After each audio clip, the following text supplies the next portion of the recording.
Selamat pagi Broken Saint semua. Selamat tahun baru buat kita semua. Selamat melangkah di tahun Faith Forward. Siapa di sini yang 100 ribunya masih ada? 100 ribunya masih ada ya. Siapa yang belum dibuka angpaunya? Oke teman-teman sekalian, rekan-rekan yang terkasih dalam Tuhan, ada beberapa sedikit pengarahan buat kita semua. Nanti di liturgi pengakuan dosa, kita akan menyanyi dulu 2 bait di pujian tersebut. Baru nanti Kotim akan masuk pengakuan dosa. Setelah pengakuan dosa kan ada silent prayer ya. Setelah silent prayer, maka nanti kita akan nyanyi bait ketiga dan bait keempatnya. Baru Kotim akan memberikan pesan hidup barunya buat kita semua. Jadi itu aja yang mau dikasih tahu briefingnya. Dan kita mau siapkan hati kita mau siapkan pikiran kita mau masuk dalam hadiratnya Tuhan. Dan sebagai pengantar votum kita pada pagi hari ini, tahun 2025 atau 2025 telah datang di hadapan kita. Dan Yesus, Tuhan kita, tidak hanya dapat kita temui di 4 tembok gereja atau bahkan di setiap hari Minggu. Dia dapat ditemui di kandang domba, di jalan-jalan, di sebuah taman yang sepi, di tengah danau, bahkan di dalam badai. Sampai akhirnya Yesus dapat kita temui bersama di atas Bukit Golgota. Tidak hanya itu juga, dia juga bisa engkau temui ketika dia bersama dengan si lumpuh, si buta, si kusta, pemungut cukai, bahkan dengan si pesundal. Dengan semua perjumpaan itu, kita tidak hanya beroleh iman, tapi iman yang sangat kuat dan lebih dalam. Dia sungguh Immanuel dan dia sungguh sang cinta bagi kita. Lalu kemudian apa bagian kita? Yesus katakan, bangkit, angkatlah tilammu dan berjalanlah. Disinilah faith forward kita. Bangkit, angkat tilam dan berjalan. Semoga pesan ini sama-sama mengiringi kita berjalan sepanjang tahun 2025 sampai kita menantikan satu tanah perjanjian di depan sana. Tuhan kita Tuhan yang gak pernah berubah. Mari kita masuk hadiratnya, kita menyembahnya. Thank you Lord. You are Immanuel. Engkau adalah Allah Immanuel bagi kami Tuhan.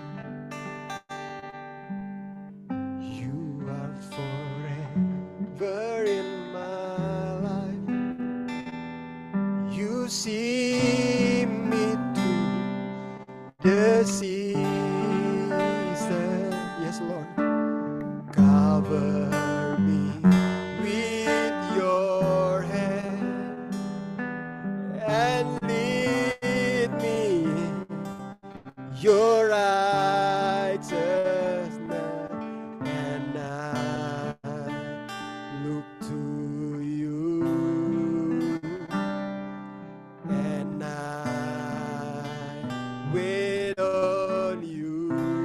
Forever, sama-sama katakan. You are forever in my life. You see me through the season. Cover me with your hand and lead me your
sekali menyertai kami.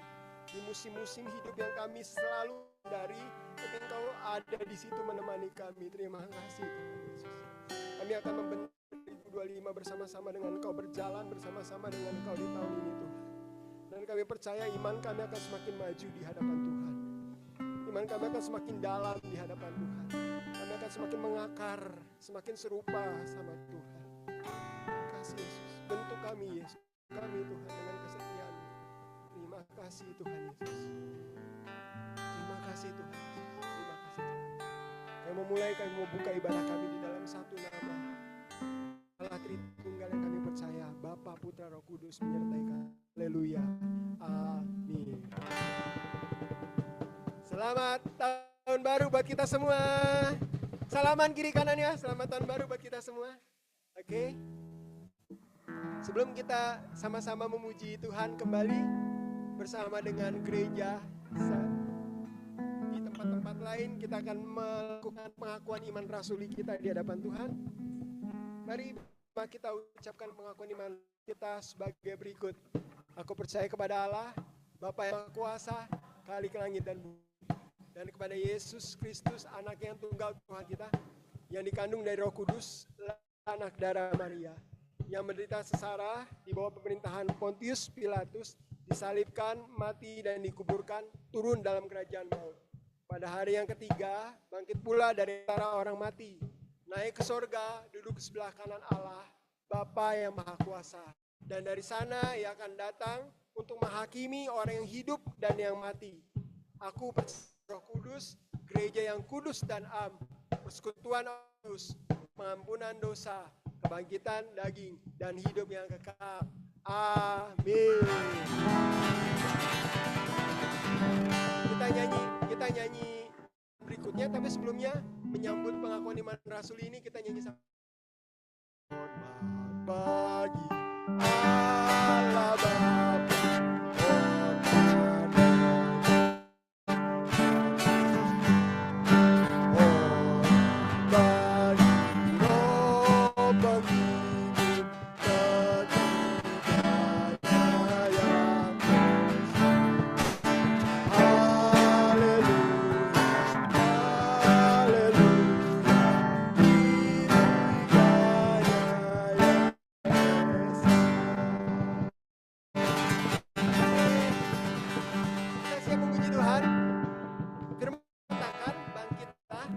Tilammu dan berjalanlah. Berarti si lumpuh ini Tuhan ingin kamu gak usah ingat lagi yang lalu, mengarahlah kepada tujuan. Kita nyanyi lagu ini pujian ini bersama-sama.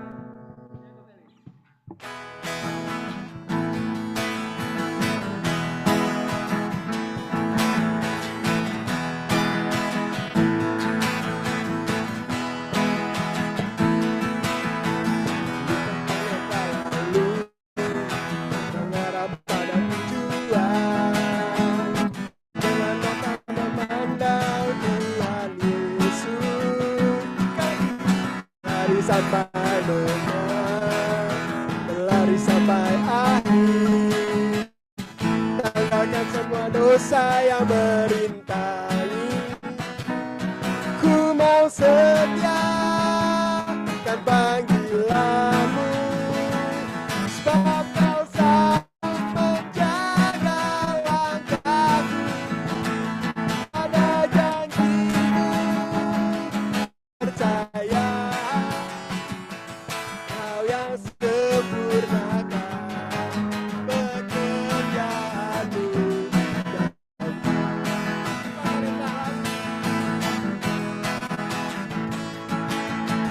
lupakan yang tak lalu, mengarah pada tujuan.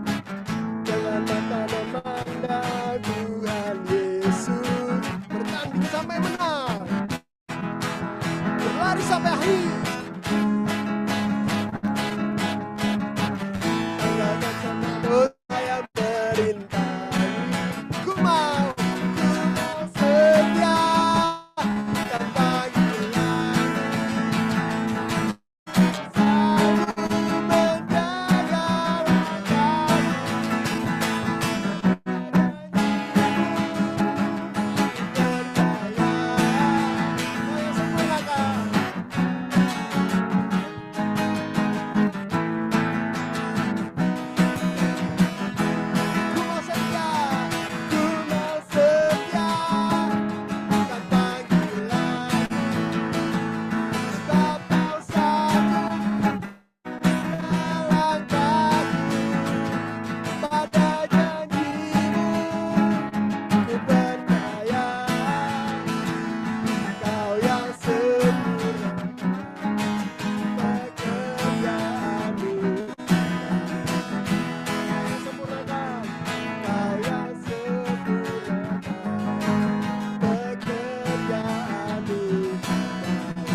biasa saya diajarin kalau cari lagu itu cari sesuai tema. Terus bingung Defy Grafit apa gitu. Itu lagunya film itu ya, film bioskop itu. Aku belum nonton gitu.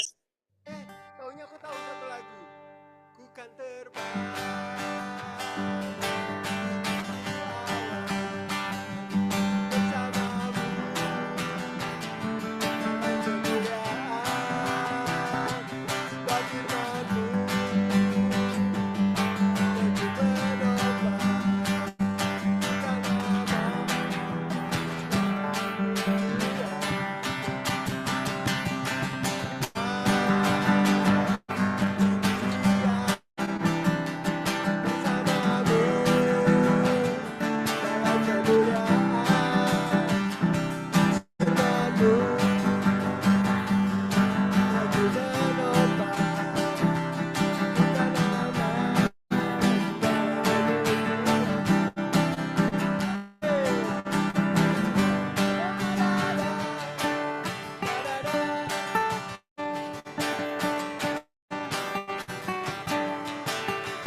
Tuhan.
Silakan duduk kembali.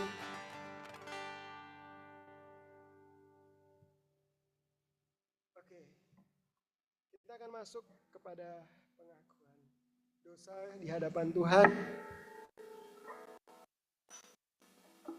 Pengakuan dosa adalah satu liturgi yang paling unik yang kita tetap lakukan, di mana mungkin gereja-gereja lain mungkin sudah menghapus pengakuan dosa itu, liturgi pengakuan dosa itu, tapi di momen ini kita akan kembali merenung, merefleksikan segala sesuatunya. Mari kita sama-sama menyanyikan mungkin ini di hadapan Tuhan dengan hati yang sungguh menyesal di hadapan Tuhan, karena kita sadar kita celaka di hadapan Tuhan tanpa kehadiran Yesus di dalam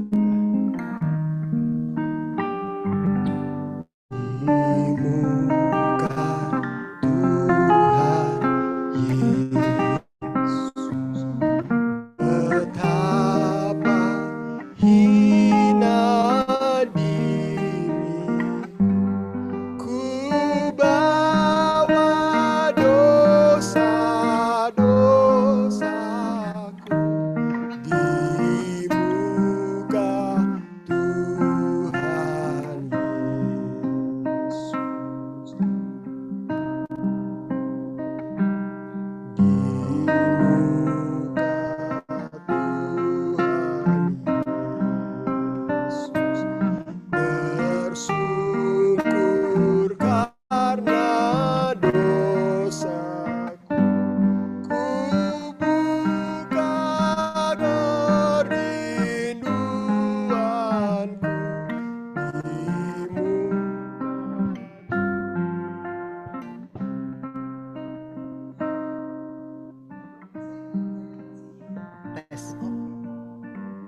saya kasihi dengan lagu yang barusan, lagi mikir saya pernah dengar lagu itu di mana ya, gitu kan?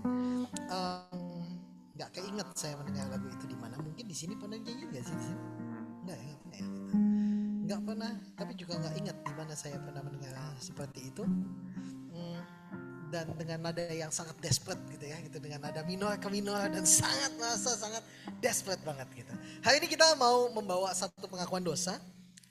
Mohon ditampilkan. Saya ingin membacakan bagi kita dari Matius 21 ayat yang ke-28 sampai dengan yang ke-31, karena saya baru dikasih tahu tadi pagi berhubung Iis sakit. Hari ini saya menyiapkan pengakuan. Saya ambil dari cukilan beberapa paragraf Ordinary Love yang pernah saya tuliskan tahun 2015. C.S. Lewis memulainya seperti ini. Ada sebuah kisah tentang seorang sekolah yang ditanya seperti apakah Allah menurutnya. Ia menjawab bahwa sejauh yang bisa dipahaminya, Allah adalah tipe orang yang selalu mengintai untuk melihat apakah ada orang yang sedang bersenang-senang dan kemudian berusaha untuk menghentikannya. Gitu ya. Jadi kita pikir kita memiliki gambaran bahwa Tuhan itu seperti seseorang yang selalu mengintai, kurang lebih seperti Santa Claus. Karena kita tahu bahwa Santa Claus kita selalu diajarkan bahwa he sees you when you're sleeping, he knows when you're awake, he knows if you've been bad or good, so be good for goodness sake. Gitu kan ya? Selalu bahwa Tuhan selalu ingin tahu siapa yang lagi bersenang-senang dan Tuhan akan datang untuk menghentikan semua kesenangan mereka. Namun di dalam Matius pasal yang ke-21, demikianlah firman Tuhan. Tetapi apakah pendapatmu tentang ini? Seorang mempunyai 2 orang anak laki-laki. Ia pergi kepada anak yang sulung dan berkata, anakku pergi dan bekerjalah hari ini di dalam kebun anggur. Jawab anak itu, baik Bapak. Tetapi ia tidak pergi. Itu mungkin seperti si Lea gitu ya. Kalau bisa dikasih tahu sesuatu gitu, iya. Gitu kan? Gitu. Lalu orang itu pergi pada anak yang kedua dan berkata demikian. Dan anak itu menjawab, aku tidak mau. Tapi kemudian ia menyesal. Lalu pergi juga. Siapakah di antara kedua orang itu yang melakukan kehendak ayahnya? Jawab mereka, yang terakhir. Yang satu bilang iya, tapi tidak dilakukan. Yang satu bilang tidak, tetapi pada akhirnya ia lakukan. Dan yang melakukan kehendak Bapa adalah yang terakhir. Saya memandang bahwa Alkitab bukanlah sebuah kitab undang-undang perdata atau pidana yang apabila tidak dituruti akan membuat kita menjadi tersangka utama dan langsung dikenakan hukuman. Justru Alkitab mengajarkan kepada kita bagaimana agar nanti kita tidak mendapatkan hukuman yang kekal. Kepada Allah bukan untuk membuat hidup kita lebih sengsara, melainkan untuk menjadikan hidup ini lebih baik. Ketaatan lebih merupakan sebuah tarian dibandingkan dengan siksaan. Kasih itu selalu menginginkan yang terbaik bagi yang dikasihi. Ketaatan sajalah yang mengizinkan pemulihannya bekerja di dalam kita. Ketaatan adalah jalan menuju kebebasan, kerendahan hati adalah jalan menuju kesenangan, dan kesatuan adalah jalan menuju kepribadian. Ingatlah selalu bahwa di dalam Kristus kita bukan lagi orang-orang biasa, bahkan orang-orang yang kita bergurau, bekerja sama, nikahi, abaikan, dan bahkan eksploitasi adalah orang-orang yang bersifat kekal. Jika kita memilih untuk memandang orang lain seperti ini, maka kita bisa menjadi seorang agen perubahan yang mendorong kebaikan untuk berkuasa. Kristus meminta itu dari hidup kita untuk mengenakan kemanusiaan kita di satu sisi, di sisi lain untuk menguduskan daging kita, dan sebagai gantinya ia meminta kita untuk menyatakan Allah kepada satu sama lain. Mari kita berdoa. Tuhan, dalam keberdosaan kami, di dalam kelemahan kami tahu bahwa seringkali kami mengatakan kepada Tuhan namun tidak melakukannya. Tuhan, ajarlah kami agar lebih baik kami tidak berbicara apa-apa, namun kami melakukan kehendak-Mu. Agar kami boleh menjadi orang-orang yang taat kepada Tuhan, agar kami menjadi orang-orang yang tahu bagaimana hidup yang baik dan hidup yang berkenan kepada Tuhan. Kiranya Engkau Tuhan yang mendukung kami, menuntun kami di dalam Roh-Mu untuk boleh di anak yang taat dan berkenan kepada Tuhan.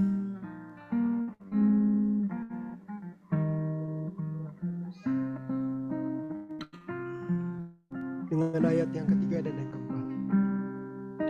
Di muka Tuhan Yesus ku insaf akan salahku, bertobat kini hatiku di muka Tuhan Yesus. Ayat keempat. Di muka Tuhan Yesus ku dapat kasih sayangku, hatiku pasrah berserah di muka Tuhan Yesus.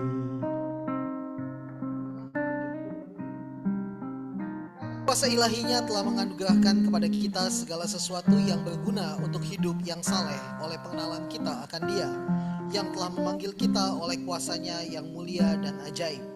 Dengan jalan itu, Ia telah menganugerahkan kepada kita janji-janji yang berharga dan yang sangat besar, supaya olehnya kamu dapat beroleh bagian dalam kodrat ilahi dan luput dari hawa nafsu duniawi yang membinasakan dunia. Dan di tahun 2025 ini, if you don't like the outcome, change your seed. Kalau saudara nggak menyukai hasilnya tahun kemarin, ubahlah benih yang saudara taburkan tahun ini, sehingga kita tahu bahwa pasti akan ada perubahan dalam hidup kita. Amin.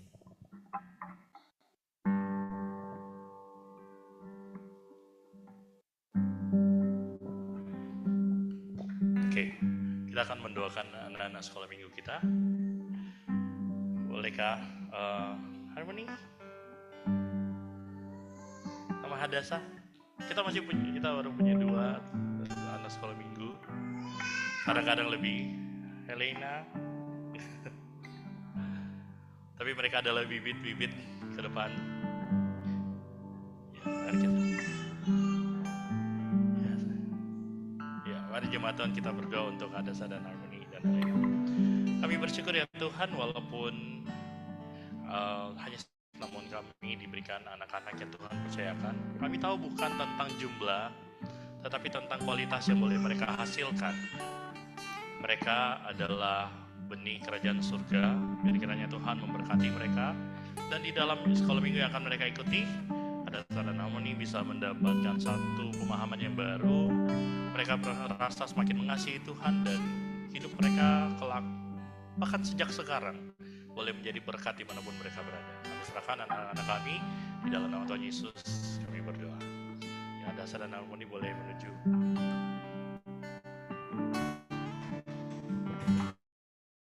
Kalau minggunya.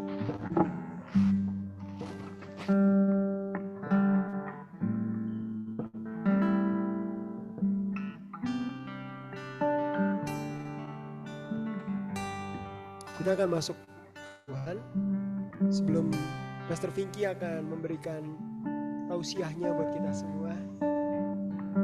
Ya, mari kita sama-sama siapkan hati kita. Ada satu pujian yang memorable banget buat gembala sidang kita, karena waktu SMP beliau ikut KKR menyanyikan pujian ini dan menyerahkan dirinya untuk jadi hamba Tuhan. Dan pastor kita itu namanya Timotius.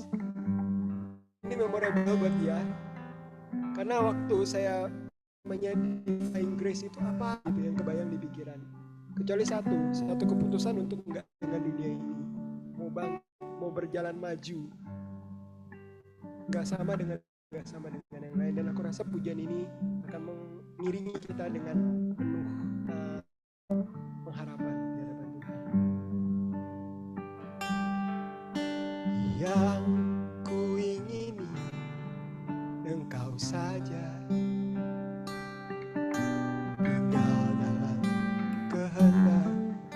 rencanamu. Pisahkan diriku dari dunia ini, semakin ku damba kerjaanmu. Oh Tuhan Yesus, oh Tuhan Yesus, kerinduan hatiku, mutiara tak ternilai harta milikku. Keindahanmu memudarkan dunia, di mataku Engkau termulia. Oh Tuhan Yesus, oh Tuhan Yesus, kerinduan hatiku, mutiara tak ternilai harta milikku. Keindahanmu memudarkan dunia, di mataku Engkau termulia.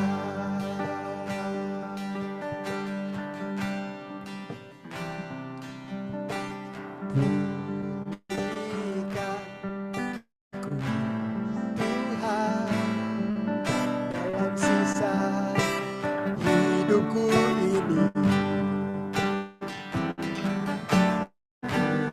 benarkan jiwa dan roh dalam kuasa Tuhan dan Roh-Mu.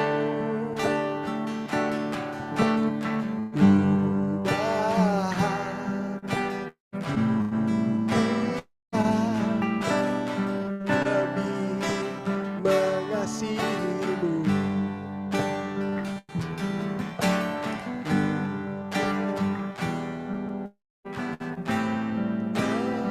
Yesus, lebih dari dunia ini. Sama-sama yang ku ingini Engkau saja, kehendak rencana. Pisahkan diriku dari dunia ini, semakin ku dapat kerajaanmu. Oh Tuhan Yesus, oh Tuhan Yesus, kerinduan hatiku, mutiara tak ternilai harta milikku. Keindahanmu memudarkan dunia, di mataku Engkau termulia. Mari kita berdiri bersama, katakan, oh Tuhan Yesus, kerinduan hatiku, mutiara tak ternilai harta milikku. Pastor Vicky, silakan maju.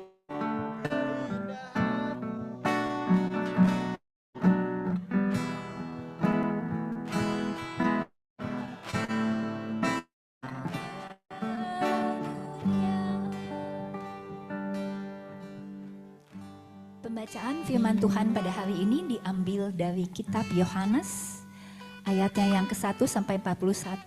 Jemaat silahkan duduk. Karena ini panjang, saya akan membacakan ayat yang ganjil. Bapak, Ibu, Saudara jemaat silahkan membaca ayat yang genap. Orang yang buta sejak lahirnya. Waktu Yesus sedang lewat, melihat seorang yang buta sejak lahirnya.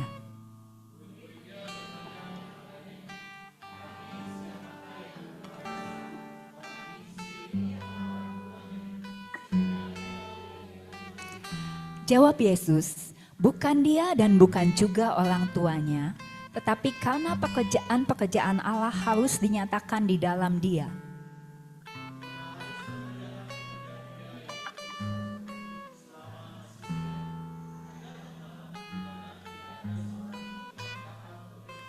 Selama aku di dalam dunia, akulah terang dunia.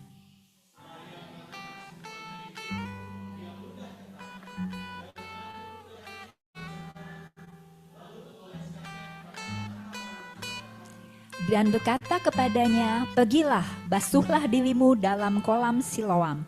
Siloam artinya yang diutus. Maka pergilah itu, ia membasuh dirinya lalu kembali dengan matanya sudah melek.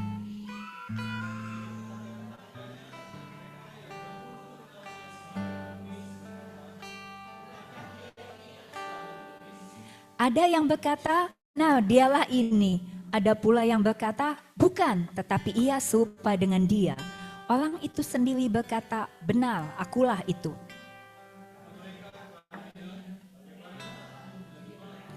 Jawabnya, orang yang disebut Yesus itu mengaduk tanah, mengoleskannya pada mataku dan berkata kepadaku, "Pergilah ke Siloam dan basuhlah dirimu." Lalu aku pergi, dan setelah aku membasuh diriku, aku dapat melihat.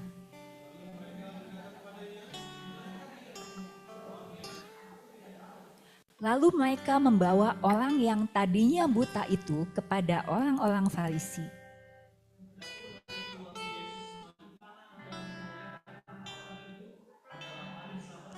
Karena itu orang-orang Farisi pun bertanya kepadanya, bagaimana matanya menjadi melek? Jawabnya, ia mengoleskan adukan tanah pada mataku, lalu aku membasuh diriku dan sekarang aku dapat melihat.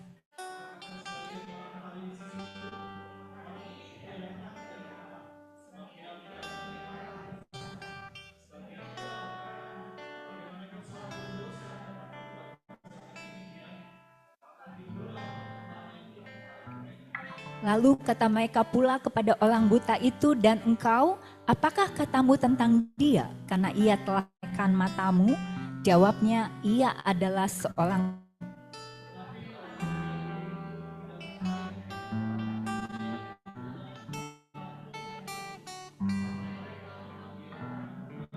dan bertanya kepada mereka, "Inikah anakmu yang kamu katakan bahwa ia lahir buta? Kalau begitu bagaimanakah ia sekarang dapat melihat?"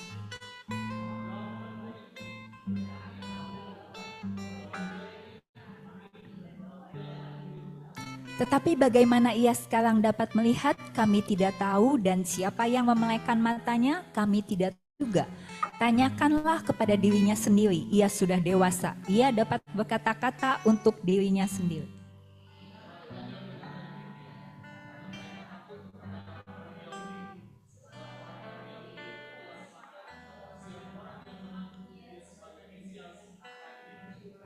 Itulah sebabnya maka orang tuanya berkata, ia telah dewasa, tanyakanlah kepadanya sendiri.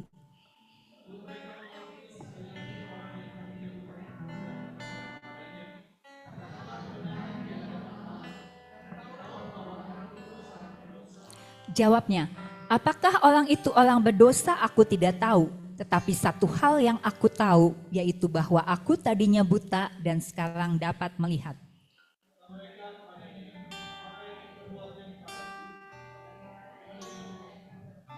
Jawabnya, telah kukatakan kepadamu dan kamu tidak mendengarkannya. Mengapa kamu hendak mendengarkannya lagi? Barangkali kamu mau menjadi muridnya juga?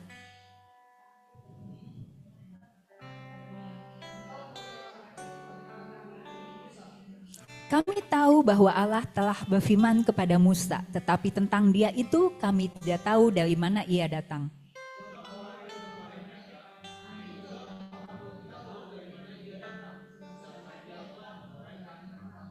Kita tahu bahwa Allah tidak mendengarkan orang-orang berdosa, melainkan orang-orang yang saleh dan yang melakukan kehendak-Nya.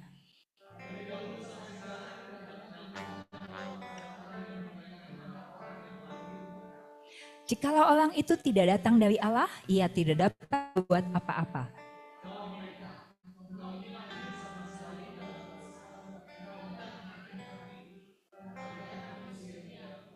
Yesus mendengar bahwa ia telah diusir keluar oleh mereka, kemudian ia bertemu dengan dia dan berkata, "Percayakah engkau kepada Anak Manusia?"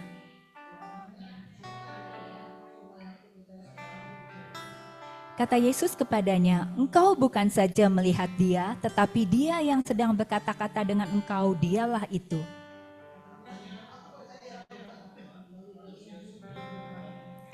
Kata Yesus, "Aku datang ke dalam dunia untuk menghakimi, supaya barang siapa yang tidak melihat dapat melihat, dan supaya barang siapa yang dapat melihat menjadi buta.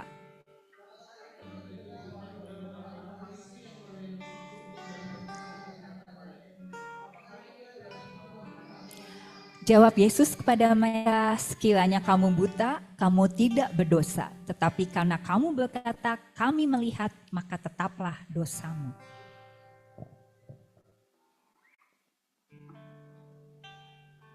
Kita berdoa.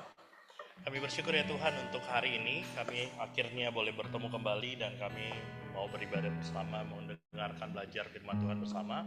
Tolong kami Tuhan biar pertemuan pertama kali ini boleh menjadi satu pemicu, pemacu kami juga.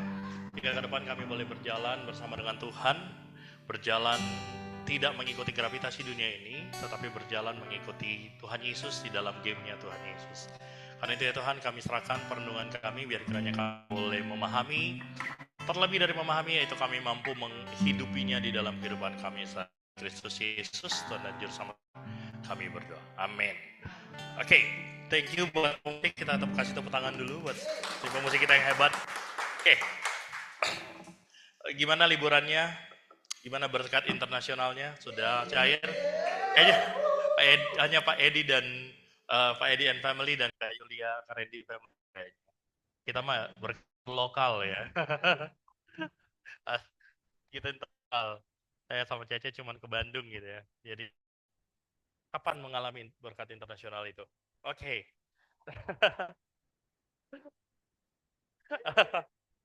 Saya pengen gitu ya, pengen mengalami. Oke. Saya beri judul Defying Gravity. Ya, ini satu kisah.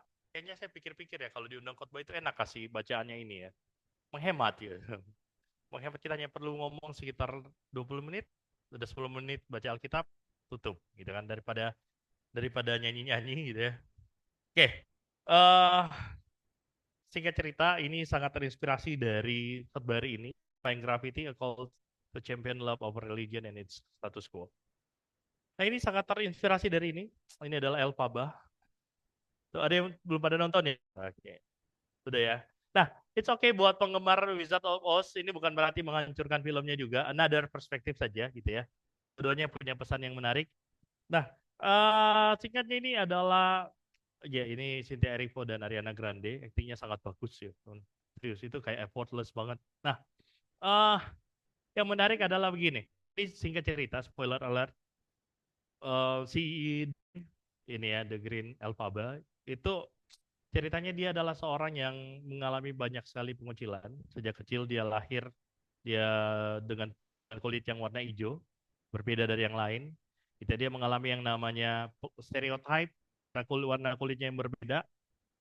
Gitu ya. Hari ini kalau kita lihat ada orang warna kulit hijau, mungkin kita akan anggap aneh gitu ya. Nah, lalu kemudian dia mengalami berbagai pengucilan sejak kecil, bahkan di keluarganya sendiri, papanya mau sekolahkan anaknya, dia nggak mau. Tapi kan punya bakat sihir. Ceritanya dia punya bakat sihir yang berbeda. Dia punya natural talent gitu ya. Lalu kemudian ada satu sekolah juga yang coba dipertahankan. Ada satu konsep yang dibawa oleh The Wizard of Oz yang sangat dipuja, bahwa tidak ada cara lain menjaga selain kita menciptakan musuh. Harus ada yang dimusuhi. Musuh bersama. Siapa musuhnya? Animals. Jadi ceritanya Animals yang ceritanya di dunianya The Wicked ini adalah apa namanya, Animals itu bisa bicara, tapi hak bicaranya direnggut karena harus ada musuh. Siapa yang paling musuh adalah yang paling berbeda. Jadi mencari musuh itu bukan berdasarkan apa yang dilakukan, tetapi cari siapa yang paling berbeda. Maka yang paling berbeda adalah Animals. Selain Animal adalah Elphaba nantinya. Nah, dia diajak untuk bergabung di dalam, akhirnya terjadi systemic operation, dan akhirnya ada lagi kita akan ketemu dengan namanya the cost of defiance gitu ya, ketika dia melawan. Dia tadinya diminta sama The Wizard of Oz itu untuk menjadi si bagian dari dia, tetapi dia menolak. Padahal itu adalah kesempatan untuk dia yang tadinya dikucilkan menjadi populer. Kalau dia bersama The Wizard of Oz, nggak mungkin dia jadi nggak populer lagi, dia pasti populer. Karena The Wizard of Oz itu udah kayak the savior-nya dunianya The Wicked gitu ya. Dan dia menolak. Oke, singkat cerita, saya pengen mengajak kita melihat kepada Yohanes 9 ayat 1 sampai 41. Melihat kepada Yesus sendiri, ya. Sebenarnya banyak sekali paralel dengan Jesus sebetulnya si Elphaba ini. Nah, kalau kita lihat sebenarnya bicara tentang stereotype itu terjadi. Murid-murid Yesus datang, ya, kita lihat bahwa Yohanes 9 ini dibuka dengan murid-murid Yesus datang melihat lalu menanyakan dosa siapa. Pertanyaannya adalah siapakah yang berbuat dosa? Orang ini sendiri atau orang tuanya sehingga ia dilahirkan buta? Aneh ya, seharusnya pertanyaannya kenapa dia buta? Itu aja kan? Tapi kenapa pertanyaannya dosa siapa? Dan kita akan menemukan hal yang sama juga diungkapkan oleh para pemuka agama, orang-orang Farisi atau disapa orang-orang Yahudi. Engkau ini lahir sama sekali dalam dosa dan engkau hendak mengajar kami hal yang sama, gitu ya. Dan kalau kita lihat celakanya ketika kita membaca kisah ini, kita membaca kisah ini sebagai bagaimana seorang yang disable disembuhkan. Tapi kalau kita membaca ke dalam konteks masa lalu, konteksnya orang Yahudi zaman ini bukan tentang seorang yang disable disembuhkan, tapi seorang yang berdosa dikatakan tidak berdosa. Kenapa? Karena bagi mereka itu nggak akan berpikir apa kali orang Yahudi zaman itu untuk melihat, oh ini gara-gara mungkin ada masalah medical issue or stuff gitu ya. Nggak ada kepikiran itu, yang terpikir hanyalah ini dosa. Orang ini orang berdosa. Makanya kalau kita lihat, kalau teman-teman masih ingat, rekan sekalian masih ingat khotbahnya Pastor CJ, bahwa di sebelum menuju ke bait suci itu ada namanya pembasuhan di Serambi Salomo. Khususkan untuk menampung orang-orang yang disable, orang-orang dengan disabilitas. Kenapa? Karena orang-orang disabilitas dianggap orang-orang yang hina, orang-orang yang aib, orang-orang yang lebih rendah, orang-orang yang ya akibat dosa, orang-orang yang kena kutuk. Maka mereka tidak boleh bergabung dengan komunitas orang Yahudi pada umumnya. Maka kalau kita baca dengan perspektif melihat orang berdosa akan beda nih faktanya. Bukan hanya masalah disabilitas yang sedang Yesus beres sini, tetapi masalah stereotype yang ada. Saya pikir perlu cari komparasi yang paling dekat dengan konteks kita. Kita akan susah mengimajinasikan kalau imajinasi kita sekarang adalah orang yang lumpuh. Kita nggak mungkin ya. Kita udah cukup normal, udah cukup terbuka untuk melihat bahwa orang mungkin karena masalah faktor biologis misalnya, atau pun atau kecelakaan dan sebagainya. Kita nggak akan melihat, nggak ada orang yang cukup bodoh untuk berkata bahwa oh itu dosa loh. Kecuali dia cukup ngeroh ya. Jadi sampai bisa mengatakan itu dosa. Cukup ngeroh dalam tanda kutip, cukup bodoh untuk mengatakan bahwa itu dosa. Nggak ada begitunya kan. Tapi saya pikir apa yang coba kita bandingkan. Mungkin perbandingan yang saya kepikiran adalah gini. Kalau kita melihat fundamentalisme, melihat orang-orang yang berbeda, lalu melihat orang-orang berbeda itu sebagai orang berdosa karena perbedaannya. Entah itu LGBT atau apa. Nah, yang melihat dosa, itu yang coba. Bayangkan kalau kita melihat seperti itu, baru kita bisa komparasi betapa stereotip itu, betapa kuatnya stereotip yang diterima oleh si orang buta sejak lahir. Oke. Saya tidak akan bahas tentang artikel, saya sudah tulis 3 artikel tentang Yohanes 9 gitu ya, dari perspektif yang berbeda-beda, tapi ini another one.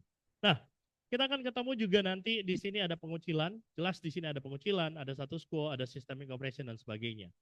Maka kita akan menemukan begini, ternyata baik sebelum maupun sesudah disembuhkan, si orang buta sejak lahir ini terus mengalami yang namanya pengucilan. Sebelum, waktu dia masih buta, sebelum disembuhkan. Setelah disembuhkan juga ditutup dengan dia dikucilkan. Ayat ini dibuka, pasal ini dibuka dengan orang buta yang dianggap berdosa, dan ditutup dengan dia diusir, dianggap sebagai orang berdosa. Maka pengucilan terjadi.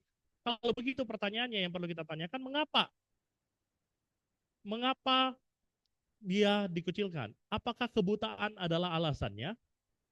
Kalau misalnya kebutaan adalah alasannya dan pengucilan itu hanya akan berhenti ketika dia sudah sembuh. Tapi nyatanya setelah dia sembuh pun dia masih mengalami pengucilan. Maka pertanyaannya apakah kebutaannya, apakah keterbatasannya sehingga dia mengalami yang namanya pengucilan, atau ada dogma atau status quo yang dimiliki oleh kelompok yang punya otoritas sehingga dia harus mengalami pengucilan. Karena kalau enggak udah selesai pengucilannya, kita lihat di kisah lain udah selesai. Dan kisah ini sebenarnya cukup mirip ya. Kalau kita membaca secara hati-hati, Yohanes 9 itu komparasi dengan Yohanes 7. Yohanes 5 dan 7. Tentang orang lumpuh. Nanti saya akan tunjukkan. Nah, pertanyaannya apakah tindakan Yesus yang salah atau ada dogma status quo yang salah? Kan pertanyaannya begitu. Apa yang salah dengan yang Yesus lakukan? Ataukah Yesus yang atau mungkin Yesus melakukan sesuatu yang salah? Atau balik lagi, ada dogma dan status quo yang salah sampai itu terjadi. Nah, kita akan lihat lagi, menarik, status quo dan systemic oppression itu punya relasi yang reciprocal, artinya saling mempengaruhi. Ketika kita mempertahankan status quo maka itu akan membuahkan yang namanya systemic oppression. Kita akan mengopres orang lain karena kita mempertahankan status quo. Rather than dogma saya itu salah, biarkan saja orang yang minor itu tetap menjadi minoritas dan ditindas. Daripada saya harus mengatakan salah kepada lu selama ini. Itulah makanya kenapa belakangan RLC itu di Desember akhir mendekonstruksi ineransi. Tujuannya kita melihat bisa jadi itu bisa menjadi status quo yang opres orang lain. Dan sebaliknya, kecenderungan melakukan systemic oppression akan membuat si individu itu atau kelompok berjuang mati-matian untuk mempertahankan status quo. Karena kalau nggak status quo itu dipertahankan, kita nggak bisa punya power. Kita nggak bisa menjadi suara mayoritas lagi. Kita nggak bisa menjadi yang punya kuasa, harus didekonstruksi, harus dilawan yang berbeda itu demi mempertahankan status quo. Itu terjadi baik di kisah The Wicked tadi atau kisah orang buta sejak lahir ini. Nah, status quo dan systemic oppression ini menggiring kepada pengucilan dan itulah yang dialami oleh orang buta sejak lahir dan itulah yang dilakukan oleh para pemuka agama itu. Pemuka agama itu menjadikan status quo mereka sebagai gravitasi yang menjatuhkan segala yang berbeda. Makanya kalau baca itu kok panjang banget ya. Berulang kali ditanyain, bosan ya. Sudah ditanyain, masih bilang lagi, masih ditanya lagi. Sampai dipanggil orang tua masih ditanya lagi pertanyaan yang sama. Jadi, kali mereka menanyakan kepada si orang buta sejak lahir itu. Maka pertanyaannya kita perlu di dalam. Apa yang Yesus lakukan? What did Jesus do and what did he want the blind man and us to do? Tidak menarik bahwa the blind man ini menjadi beberapa ahli menunjukkan bahwa si orang buta sejak lahir ini bukan hanya kisah ini, bukan hanya sebuah kisah tentang Yesus menyembuhkan, tetapi kisah ini juga memberikan satu gambaran tentang discipleship sebetulnya. Si Vincent Muderwa dari Pretoria University itu bilang di Afrika, dia menunjukkan bahwa ini kan anakronis sebetulnya. Tidak mungkin Yesus, kalau menurut James Louis Martin, pengusiran itu tidak terjadi. Pengusiran dari sinagog itu nggak mungkin terjadi pada masa Yesus hidup. Gitu ya. Mari kita lihat di Yohanes 9 ayat 22. Orang tuanya berkata demikian karena mereka takut kepada orang-orang Yahudi, sebab orang-orang Yahudi itu telah sepakat bahwa setiap orang yang mengaku dia sebagai Mesias akan dikucilkan. Akan mengalami yang namanya apostasis. Dikucilkan dari sinagog. Karena Yesus itu berkhotbah di sinagog biasa. Bahkan kalau kita lihat Paulus juga di dalam perjalanannya dia ke sinagog kok. Dia tidak diusir dari sinagog. Maka ini kemungkinan terjadi diusir dari sinagog. Maka si orang buta hanya menjadi sosok tokoh dari cerita ini, tetapi dia menjadi satu figuratif. Dia menjadi satu perwakilan representatif dari komunitas iman Yohanian, keluarnya komunitas iman Yohanian. Dia menjadi wakilan atau dia menjadi role model bagaimana seharusnya menjadi murid Yesus. Dia menjadi ideal model dari komunitas iman Yohanian. Dia menjadi role model dari komunitas yang percaya, dari murid-murid Yesus. Maka mari kita lihat lebih dalam. Yesus dulu. Menarik bahwa Yesus berkata begini, Yesus berkata, bukan dia dan juga bukan orang tuanya, tetapi karena pekerjaan Allah harus dinyatakan di dalam dia. Ketika orang mengatakan bahwa ini karena dosa, Yesus ini bukan karena dosa, tetapi karena ada pekerjaan Allah. Kita membaca ini biasa aja ya, tahu. Tapi kalau kita duduk pada masa itu, kita akan seriously? Apakah Yesus nggak gila gitu ya? Betul. kita sudah terreformasi lebih baik dari mereka zaman itu. Maka kita merasa ya memang begitu kok bisa mengerjakan hal-hal lewat orang buta itu kemuliaannya bisa. Karena kita dalam konteks sekarang menerima ajaran Yesus sebagai kebenaran, mengalami reformasi 2000-an tahun ya, terus menerus sampai hari ini. Maka kita merasa ya it's fine, it is normal Yesus mengatakan ini. Tapi kalau kita duduk di dalam komunitas orang Yahudi dan mendengar hal ini, atau menjadi murid-murid Yesus dan mendengar hal ini, apa tadi guru bilang? Bukan karena dosa, tapi karena kemuliaan Tuhan, ada pekerjaan Tuhan yang ingin dinyatakan. Makanya Ayub itu sama teman-temannya itu berdebat sepanjang 40-an tahun. Teman-temannya menuduh lu menderita itu pasti karena dosa. Ayub bilang enggak. Karena Allah sesuka hati. Enggak kepikir Ayub bahwa Allah bisa mendatangkan kemuliaan lewat situasinya.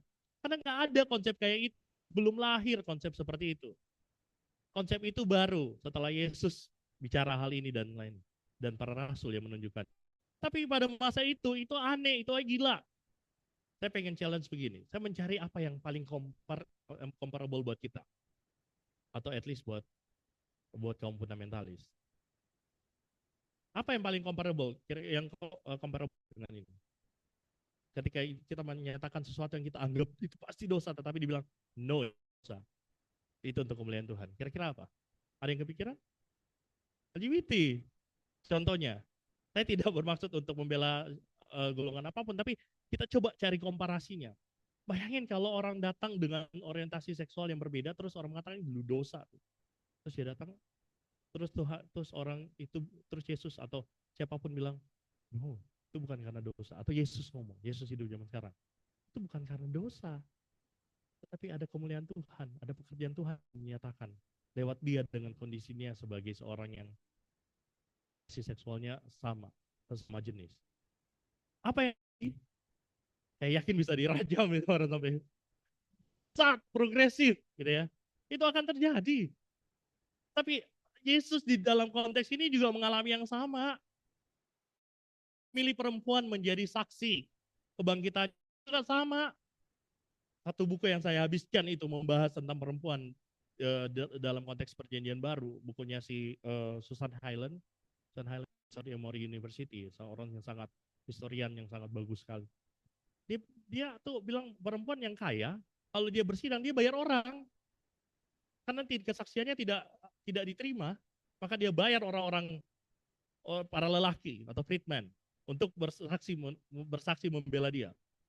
Tapi ini perempuan perempuan pinggiran yang tidak elit menjadi saksi. Diri mereka sendiri menjadi saksi Yesus bangkit. Itu juga aneh. Itu juga aneh buat mereka, buat orang zaman itu aneh. Maka Yesus aneh sekali sebetulnya, anomali di dalam konteks kehidupan abad pertama itu anomali. Makanya siapa namanya? Lupa saya. Salah satu profesor perjanjian baru di Northern Seminary. Gupta atau siapa namanya, dia bilang bahwa itu strange religion pada masa itu, aneh. Dan itu beneran ada. Maka kalau kita lihat Yesus itu seperti melawan dunia sebetulnya. Dunia berkata bahwa dunianya masa itu, gravitasi masa itu mengatakan bahwa itu karena dosa, it is because of sin. Tetapi Yesus bilang bahwa itu untuk kemuliaan Tuhan, the works of God atau the glory of God. Maka ini aneh. Yesus itu minoritas. Yesus itu suara sumbang. Tapi nggak pakai ketawa, hahaha. Percakapan sumbang ini, YouTube ya. Ada tim, nah itu Yesus itu suara aneh, suara sumbang, suara pinggiran, suara minoritas, suara liberal, suara progresif, suara yang kita akan kategorikan sebagai suara unorthodox. Bahkan kalau ortodoks Yahudi bilang itu nggak ada alasan lain, ortodoksinya Yahudi itu dosa. Terus Yesus datang, God, itu untuk kemuliaan Tuhan. Gak heran akhirnya Yesus dibenci mati-matian sampai mau disalibkan. Karena dia tuh menantang status quo-nya habis-habisan. Bahkan kita mau lihat lebih jauh lagi, bukan hanya lewat perkataan. Kita lihat ya, Yesus itu tidak diam. Jesus wasn't silent, he rebelled. Ini yang namanya divine gravity. Mari kita lihat. Ia meludah ke tanah dan mengaduk ludahnya dengan tanah, lalu mengoleskannya pada mata orang buta tadi dan berkata kepadanya, pergilah basuhlah dirimu dalam kolam Siloam. Tanyanya kenapa Yesus baru meludah? Aduk-aduk, basuh mata. Bahkan sampai 3 kali loh diulangin. Ya sudah belajar hermeneutics, kalau ada pengulangan sampai 3 kali adalah penting. Penekanan, itu adalah penekanan. Ini ditekankan 2 kali, 1 kali dari mulut narator, 2 kali dari mulut si orang buta sejak lahir. Ia mengoleskan adukan tanah pada mataku, lalu membasuh diriku, dan sekarang aku dapat lihat. Kenapa Yesus perlu lakuin ini? Adapun, kata kuncinya di sini, adapun hari waktu Yesus mengaduk tanah dan memelihkan mata orang itu adalah hari Sabat. Itu kata kuncinya. Kenapa? Yesus itu, apa yang Yesus lakukan? 1, meludah, itu dikategorikan sebagai sesuatu yang impure. Sesuatu yang tidak suci, sesuatu yang ternoda, sesuatu yang najis. Dan ketika dia mengaduk-aduk di tanah, lalu dia mengoleskan di mata, Yesus sedang bekerja pada hari Sabat. Itu sengaja. Maka Krekindar bilang bahwa Yesus itu lagi provokasi. Yesus lagi rebel terhadap status quo. Bagi orang Yahudi, aneh, lu bekerja, lu mencari mati nih. Lu kerja pada hari Sabat dan lu menyembuhkan orang. Sampai ditanya berkali-kali, gak percaya, jangan-jangan dia gak buta kali dari awal. Kan dicari itu alas. Gak bisa tidak bisa melawan fakta bahwa dia sudah disembuhkan matanya, maka dia coba, oh jangan-jangan memang dari awal gak buta. Karena mereka nggak bisa terima apa yang Yesus lakukan. Bahkan mereka menyebut Yesus gitu ya sebagai seorang pendosa. Ya. Sampaikan di ayat 24 dalam gini. Lalu mereka memanggil sekali lagi orang yang tadinya buta itu dan berkata kepadanya, katakanlah kebenaran di hadapan Allah. Kalau dalam bahasa aslinya itu sebenarnya berilah kemuliaan kepada Allah. Mengutip kepada bilangan. Konsep orang Yahudi di dalam perjanjian lama kalau mau jujur, kayak bersumpah itu berilah kemuliaan kepada Allah. Nah, dia seperti diajak bersumpah di hadapan Allah, terus ditambahkan di sini.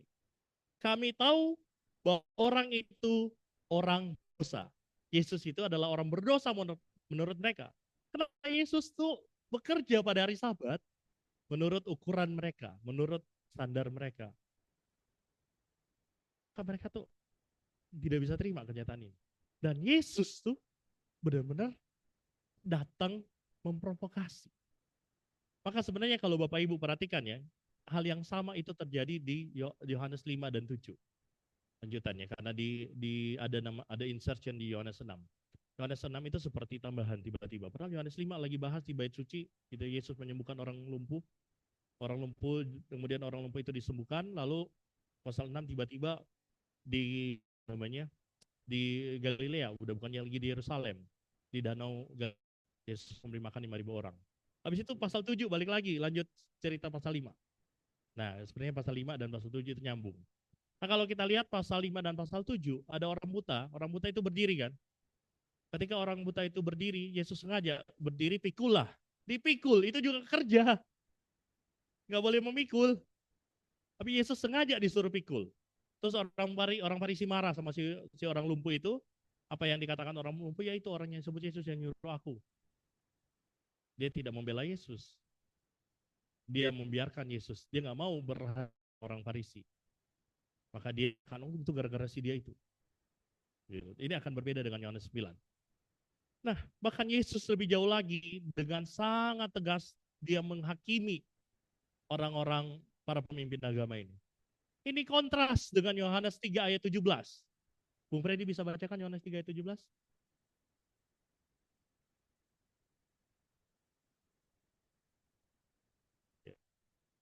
Yohanes 3 ayat 17.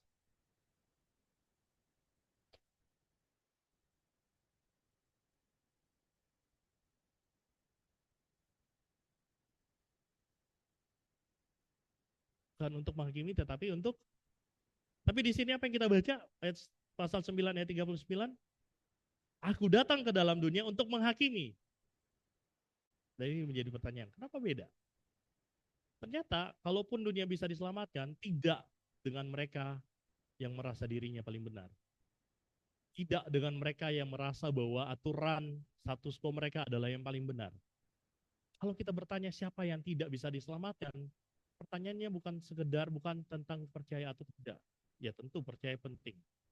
Tetapi di dalam Injil Yohanes yang tidak mampu diselamatkan, yang tidak dapat diselamatkan adalah mereka yang merasa dia melihat, tetapi sebetulnya mereka buta. Mereka ini yang dihakimi.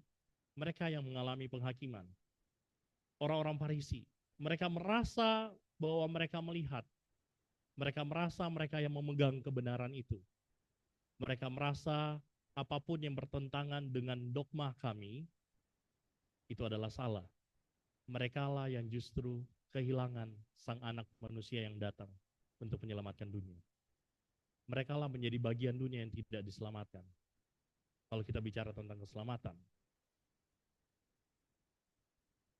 Maka kita bertanya lebih jauh lagi. Yesus itu melawan secara jelas. Ketika kita bicara mengikut Yesus, berarti dalam aksi defying gravity ini. Maka kita lihat menariknya satu hal lagi yang notice di sini. Yesus tuh hanya hadir di awal, opening, dan akhir closing dari narasi Yohanes 9 ayat 21. Yesus setelah menyembuhkan dia pergi, lalu dia hadir di akhir. Kenapa Yesus hanya hadir di awal dan di akhir?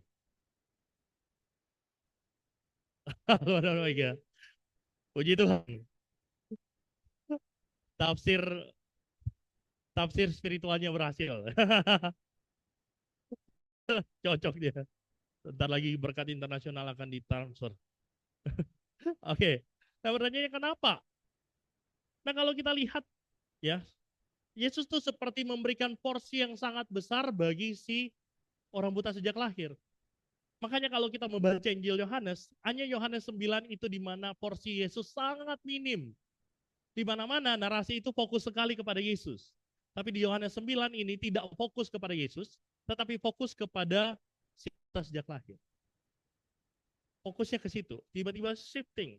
Maka yang Yesus ingin lihat, atau penulis Injil Yohanes ingin kita lihat adalah apa yang dilakukan atau apa yang terjadi dengan si buta, dengan si orang buta sejak lahir ini. Kita akan menemukan menarik begini. Ini kan begini, ketika orang buta itu sudah sembuh, orang-orang kaget. Mereka kaget. Bukannya dia ini yang biasa mengemis ya, si buta itu. Mereka tanya tetangga-tetangganya. Tetangga-tetangganya nanya kepada si orang itu. Bukannya kamu yang tadinya buta ya? Ya. Kenapa kamu bisa sembuh? Kok bisa? Orang yang Yesus itu yang menyembuhkan aku. Orang yang disebut Yesus. Jawaban ini persis seperti jawaban si orang lumpuh. Yang disebutkan oleh Yesus di Yohanes 5 dan 7. Orang yang disebut Yesus itu. Ini kan menandakan sebuah pengenalan, sebuah relasi yang tidak ada sebetulnya. Orang yang disebut Felix. Mereka panggil dia Felix. Aku nggak tahu nih nama aslinya siapa. Xiao atau Xiao gitu. Nah, tahu gitu ya. Dan menunjukkan tidak adanya relasi. Ketika ditanya sama para tetangga, tetapi at the same time tidak ada ketegangan di sini. Para tetangga purely cuma mau tanya, penasaran kok bisa dia sembuh. Dia jawab orang yang disebut Yesus. Lalu kemudian tiba-tiba ini mulai meningkat. Tiba-tiba tetangganya bilang nggak puas dengan jawaban ini. Ketika tetangganya notice, dia ngomong bahwa Yesus itu mengaduk-aduk tanah. Tetangganya kan tahu, walaupun mereka mungkin bukan pemimpin agama, mereka mendengar hal ini problem nih. Kerja dia orang ini diselamatkan, atau mungkin pengen orang ini menunjukkan satu hal yang ajaib terjadi. Apapun motivasi para tetangga itu, dia dibawa ke hadapan orang-orang Farisi, para pemuka agama. Kita bisa katakan orang Farisi itu sebagai pemilik pemuka agama, karena begini, setelah konsilium Nia, setelah tahun 70 gitu ya, tahun 70 orang Saduki itu tidak survive, makanya di Injil Yohanes nggak ada kata Saduki. Setelah tahun 70 kehancuran Yerusalem di bawah di bawah pimpinan Jenderal Titus gitu ya, Israel yang tersisa kemudian berpindahlah pusat religiusitas Israel itu ke Jamnia, satu kota di Jamnia. Dan disitulah kemudian mulai berubah, bukan ahli Taurat Farisi, tetapi sudah menjadi orang Farisi sendiri yang pegang keutamaan orang religiusitasnya orang Israel. Dan itu menjadi cikal bakal Israel modern. Perlahan prosesnya panjang. Tapi maka ketika kita bicara orang Farisi, ini bukan hanya satu sekte saja. Orang Farisi sudah menjadi sekte utama di dalam konteks penulisan Injil Yohanes. Maka para pemuka agama itu datang karena si orang buta itu dibawa, dan di hadapan orang Farisi yang menentang Yesus, dia berkata begini. Oke, kita lihat lagi Yohanes 9. Si orang buta itu berkata, ia adalah seorang nabi. Gitu ya. Orang-orang Farisi itu tanya begini. Maka kata sebagian orang-orang Farisi itu, orang ini tidak datang dari Allah sebab ia tidak memelihara hari Sabat. Sebagian pula berkata, bagaimanakah seorang berdosa dapat membuat mujizat demikian? Maka timbullah pertentangan di antara mereka. Lalu, walaupun mereka bertentangan, mereka tanya si orang buta itu. Lalu kata mereka pula kepada orang buta itu, dan engkau, apakah katamu tentang dia? Tanyain, sudah mulai konflik ya. Kita lihat ya, narasi itu, kalau kita melihat narasi plotnya harus diperhatikan baik-baik.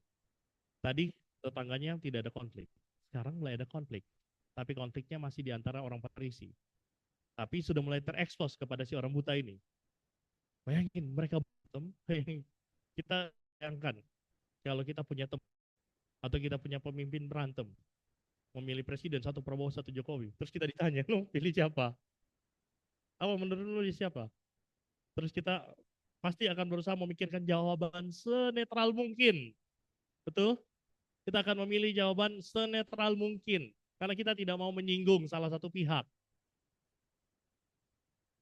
Ya kan? Kita akan memilih senetral mungkin.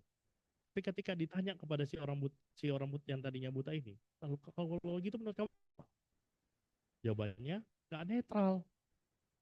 Jawabannya dia bukan orang berdosa. Kenapa? Dan jawabannya adalah dia adalah seorang nabi. Bayangin, dia jawabnya seorang nabi. Mulai konflik itu mulai terjadi, dia mulai mengidentifikasi Yesus lebih tinggi dari sekedar tadinya orang yang disebut Yesus. Ada konflik, jawabannya Yesus. Konflik mulai, ia adalah seorang nabi. Kita akan temukan lagi kemudian. Nah, ini lebih tinggi lagi. Ketika orang Farisi nggak puas dengan jawabannya, ditanya papa mamanya nggak mau, papa mamanya nggak mau membela anaknya di depan orang Farisi itu. Tanya sendiri, dia udah besar. Tanya sendiri, kenapa? Karena mereka juga takut dikucilkan. Papa mamanya takut dikucilkan, maka tanya sendiri sama dia. Di tengah situasi di mana orang tuanya sendiri meninggalkan dia, dan di tengah situasi di mana orang Farisi memaksa dia untuk menjawab yang mereka inginkan, disitulah dia mulai mengidentifikasi Yesus lebih dan lebih lagi. Lalu mereka memanggil sekali lagi orang yang tadinya buta itu dan berkata kepadanya, katakanlah kebenaran di hadapan Allah. Give the glory to God. Berikanlah kemuliaan bagi Allah, bahasa aslinya. Jawabnya, apakah orang itu berdosa? Aku tidak tahu. Tapi satu hal yang aku tahu yaitu bahwa aku tadinya buta dan sekarang dapat melihat. Lalu orang Farisi itu nggak terima nih. Lu tahu gini nggak bisa, bayangin. Kita udah mengalami fakta, melihat, terus dipaksa untuk berbicara lebih dari sekedar fakta. Di tengah tekanan kita gampang untuk melawan dia yang telah menolong kita. Di tengah tekanan kita lupa sama orang yang pernah baik sama kita seringkali. Lalu kita bersepakat dengan mereka yang membencinya. Karena kita nggak berani melawan mereka yang membencinya. Seringkali begitu, bukan? Tapi orang buta itu dipaksa, bukan Yesus yang telah menyembuhkannya untuk menyangkal Yesus, untuk melawan Yesus. Kata mereka kepadanya, apakah yang diperbuatnya kepadamu? Bagaimana ia memelekan matamu? Si buta itu jawab, telah kukatakan kepadamu dan kamu tidak mendengarkannya. Mengapa kamu hendak mendengar lagi? Barangkali kamu mau menjadi muridnya juga. Detail yang harus diperhatikan. Barangkali kamu ingin menjadi muridnya juga. Ada indikasi bahwa si buta itu sudah mulai lagi di tengah pertikaian ini, dia mulai terbawa dan dia mulai memotret dirinya, bukan lagi sekedar orang yang disembuhkan oleh Yesus, tetapi sebagai muridnya. Semakin dalam pertentangan itu, semakin dalam relasi dia dengan Yesus, sekalipun dia belum bertemu langsung lagi dengan Yesus. Tetapi setidaknya semakin dalam dia mengafiliasikan dirinya dengan Yesus. Dia sengaja secara tersirat mengidentifikasi dirinya sebagai murid. Makanya jawab Farisi di ayat 34, engkau ini lahir sama sekali dalam dosa dan engkau hendak mengajar kami. Pada ayat 28 ya, sambil mengejek mereka berkata kepadanya, engkau murid orang itu, yaitu Yesus, tetapi kami murid-murid Musa. Maka orang Farisi pun menerima bahwa dia telah mengafiliasikan dirinya dengan Yesus. Tapi jawab si orang buta itu, dan jawabannya kali ini panjang. Tadinya dia hanya jawab seorang nabi, orang yang disebut Yesus, tetapi jawabannya lebih panjang. Dia jawab begini. Jawab orang itu kepada mereka, ayat yang 30. Aneh juga bahwa kamu tidak tahu dari mana ia datang, sedangkan ia telah memelekkan mataku. Kita tahu bahwa Allah tidak mendengarkan orang-orang berdosa, melainkan orang-orang yang saleh dan yang melakukan kehendak-Nya. Dari dahulu sampai sekarang tidak pernah terdengar bahwa ada orang yang memelekkan mata orang lain, orang yang lahir buta. Dia bukan hanya menjawab, tetapi dia menguliahi orang-orang Farisi itu. Ya, itu menguliahi, di lecture orang-orang Farisi itu. Waduh, nggak tahu. Selama ini dari dulu loh. Teksnya jelas kok, gitu ya. Jelas tradisi kita, nggak pernah kayak begitu. Nggak mungkin dia orang buta, nggak mungkin dia orang berdosa. Maka kata si orang buta itu lebih jauh lagi, jikalau orang itu tidak datang dari Allah, ia tidak dapat berbuat apa-apa.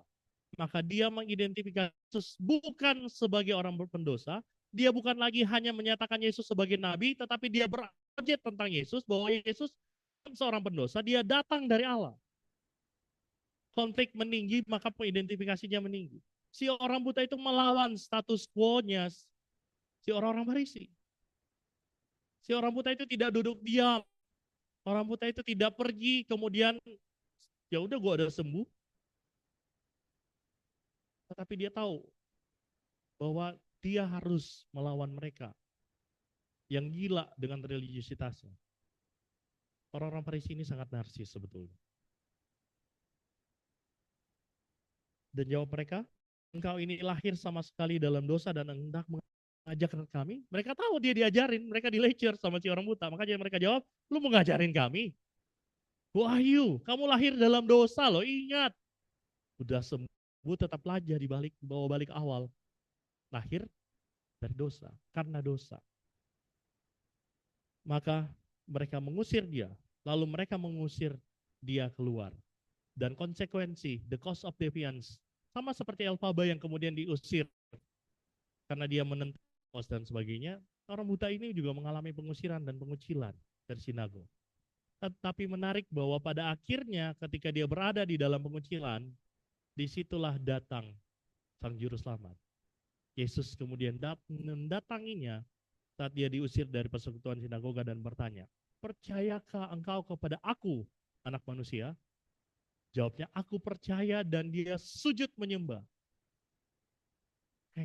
Semakin tinggi konflik, dan akhirnya ketika dia diusir dari sinagoga lah, bukan hanya mengidentifikasi Yesus, dia masuk ke dalam persekutuan dengan Yesus. Dia mau percaya dan dia sujud menyembah Yesus sebagai anak manusia. Anak manusia ini bukan maksudnya istilah gampangan ya. Ini istilah teologis, istilah ekskatologis, merujuk kepada sosok ilahi yang akan datang ketika kelak Allah akan menghakimi dunia. Itu dari tradisi Daniel. Nah, maka Yesus mau, sebetulnya kalau kita lihat lebih dalam, Yesus mau bukan hanya dirinya saja, tetapi juga orang yang tadinya buta itu menjadi teladan dan menjadi suara perlawanan terhadap agama dan status quo-nya, demi menegakkan kasih. Dan ini juga untuk semua kita. Maka kalau Yesus hari ini tidak memulihkan dunia secara langsung, tidak menyelesaikan masalah dunia secara langsung, maka Tuhan Yesus itu mau kita yang ada di antara kedatangan dia di awal dan kedatangan dia nanti untuk hadir untuk melawan, untuk defy gravity. Untuk bukan hanya sekedar mengikuti dunia, tetapi hadir sebagai suara sumbang yang memberikan perlawanan terhadap ketidakadilan, terhadap agama yang sangat korup, terhadap opresi berbasis Alkitab, berbasis intoleransi lah, berbasis apalah. Maka kita harus menjadi suara perlawanan itu. Sama seperti kita yang menjadi suara perlawanan itu. Maka pada akhirnya ketika perlawanan itu berujung kepada pengucilan dan berbagai risiko, termasuk misalnya RLC tetap kecil bahkan menjadi lebih kecil, disitulah justru kita menemukan Yesus kok. Disitulah perjumpaan pribadi dengan Yesus terjadi. Seperti si buta yang akhirnya menemukan Yesus secara pribadi, masuk menjadi bagian dari murid Yesus yang menyembahnya. Maka tantangan dan penghakiman bahkan pengucilan bukanlah sesuatu yang harus kita hindari kok. Itu bukan pula harus dicari. Tentu kita bukan mencari sengaja. Mencari sensasi itu namanya. Tetapi kalau kita lihat, defying gravity adalah sesuatu yang inevitable. Ketika kita berjalan mengiring Yesus secara sungguh-sungguh, secara serius, nggak mungkin kita tidak melawan gravitasi dunia ini. Tidak mungkin disukai semua orang. Tidak mungkin kita menjadi agama yang rame. Karena cost-nya terlalu besar. Tidak mungkin kita memiliki segala sesuatu yang terlalu privilege. Karena konsekuensinya adalah perlawanan. Kita diajak keluar dari zona nyaman. Maka pertanyaannya, jika kekristenanmu adalah kekristenan yang main aman, sudah waktunya kita memikirkan ulang. Apakah kita sedang berjalan bersama Yesus atau sedang mengikuti gravitasi dunia, termasuk mayoritas dogma di agama kita sendiri? Kalau kita main kekristenan kita, kekristenan yang partisipatif abis, yang terimanya iya, ikut. Nah, pertanyaan kita lagi jalan sama Yesus kan? Apalagi kita mencari suara mayoritas. Atau jangan-jangan kita lagi berusaha menyenangkan orang supaya persembahannya banyak. Masuk akal gitu ya. Semakin banyak yang senang, semakin banyak yang merasa terberkati, tetapi bukan tertegur, maka semakin besar hanya, gitu ya. Eka Dharma Putra pernah bilang begini, satu kali di tahun 98 ya kalau nggak salah, iya sekitar waktu 2000, 98 sorry. Gereja itu partisipatif abis menghilang suara kritisnya terhadap bersama Orde Baru. Bawa emas bahkan, gereja bawa emas, cari persembahan bawa emas, sumbang ke Orba. Lalu Eka Dharma Putra mengatakan gini, gereja itu, kalau gereja cuma hadir terlalu partisipatif ya, gereja itu jadi insignifikan. Kalau gereja jadi insignifikan, gereja itu mati.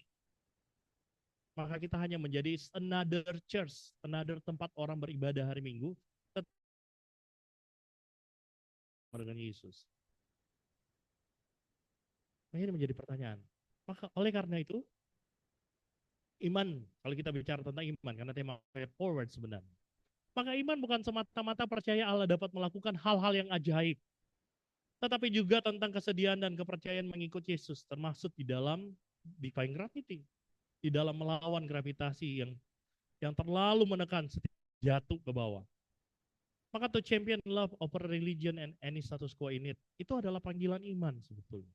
Ini bukan hanya panggilan seperti aktivis sosial, tetapi ini sebuah panggilan untuk menempatkan iman kepada Yesus yang challenge semua dominasi.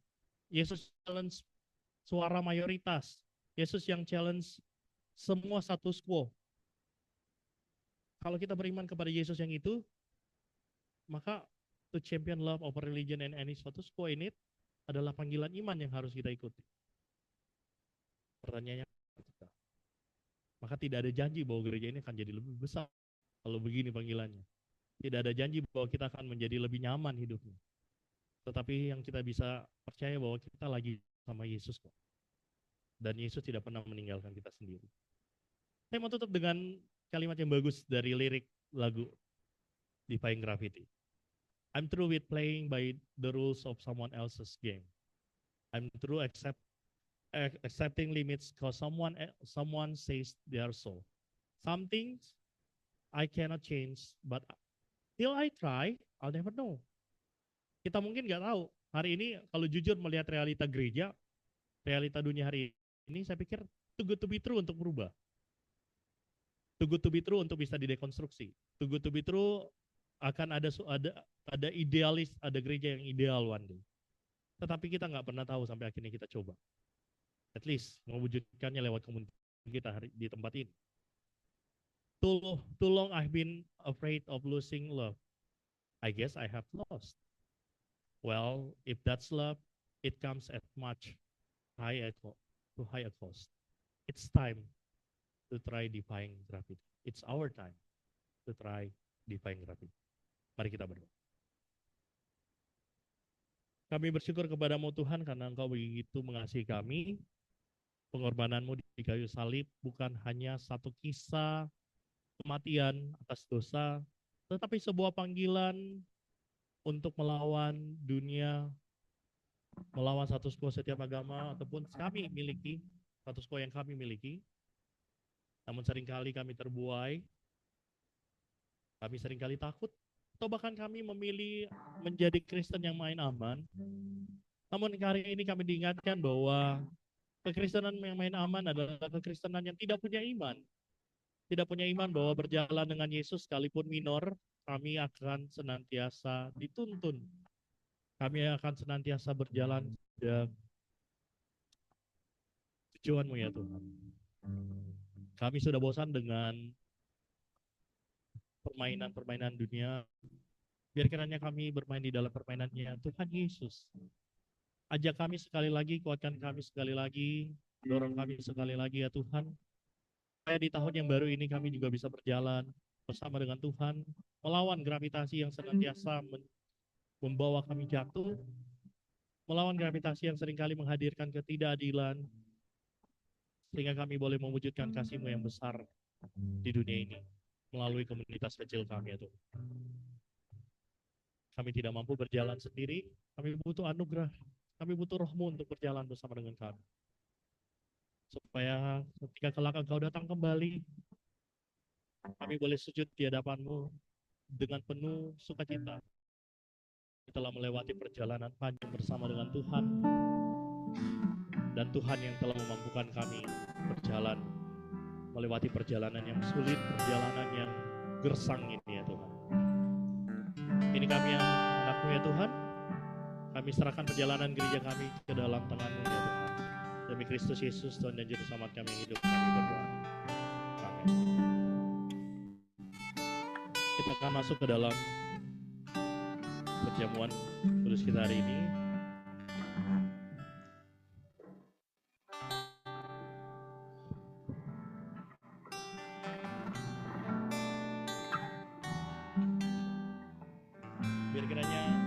Perjamuan kita hari ini bukan hanya menjadi satu ritual tanpa makna atau praktis yang terus kita lakukan setiap awal bulan. Namun biar kiranya perjamuan kudus menjadi satu ajakan untuk kita manunggal dengan Allah, dengan Kristus Yesus. Kalau Yesus itu melawan gravitasi, biar kiranya perjamuan kudus menjadi satu simbol, menjadi satu panggilan, satu komitmen untuk kita mau manunggal dengan Yesus yang melawan gravitasi itu juga.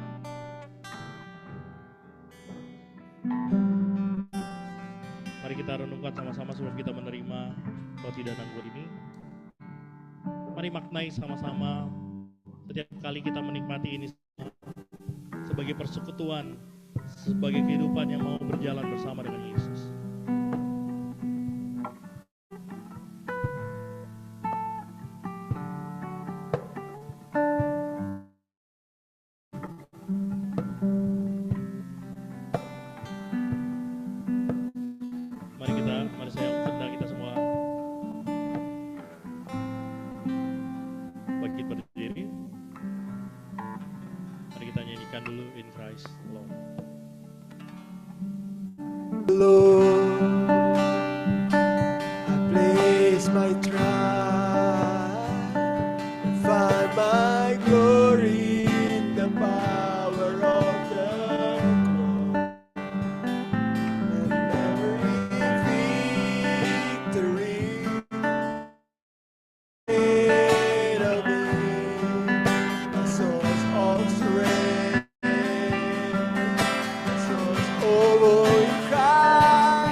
dengarlah firman Tuhan.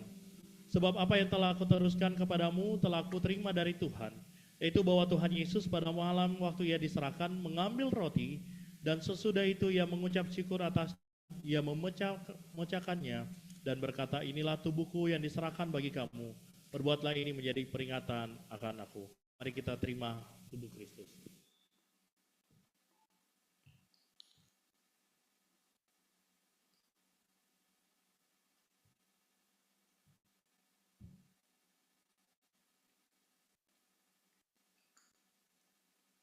Mari kita angkat anggur di tangan kanan kita.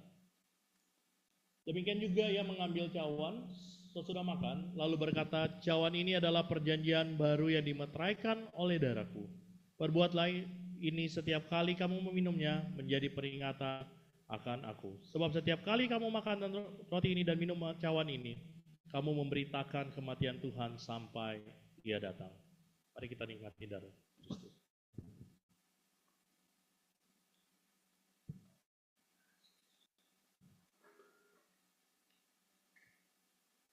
Mari kita boleh renungkan kembali.